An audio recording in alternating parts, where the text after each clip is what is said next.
Sochni, tarang, такой свежий bo'lib qoladi. Boshlaymiz. Tayyormisiz?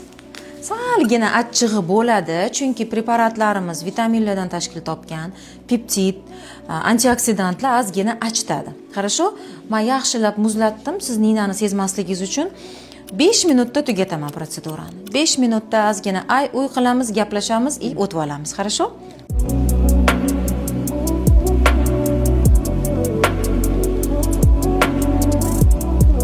Nimaga labga filler qilmaysiz? Bu zararmi? Bu foydami? Nimaga siz qilmaysiz? Nimaga o'zingizga qilmagansiz degan savollar direktga juda ham ko'p keladi, qizlar. Buni men endi hamkasblarim, kollegalarimga qarshi nimadir gapirmoqchi emasman. Yomon ham demayman, bu narsani yaxshi ham demayman. Faqatgina meni taktikam, meni yo'nalishim, men shunaqa doktorman, tabiiylikka yaxshi ko'raman. Поэтому men faqat vitaminlar bilan, faqat ozuqa bilan, естественным путем terini va qolaversa lablarni davolashni yaxshi ko'raman. Shuning uchun faqat vitaminlar bilan ishlayman.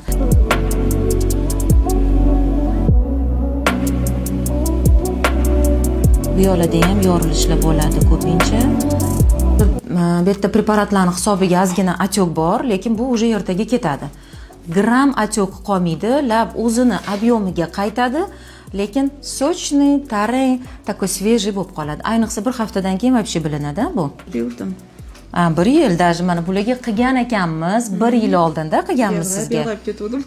Mana 1 yil zo'r yurganlar. Men даже o'zim esimda yo'q, to'g'risi, mana o'zlari aytayotdilar. 1 yil oldin qilgan ekanmiz, 1 yil labim zo'r turdi deyaptilar. Ikkinchisidan keyin yana ham ko'proqga yetadi. Chunki baribir ichkarida bor-da, hali o'shaning hisobiga yana ham ko'proqga yetadi. Всё. Вы готовы, tayyorsiz.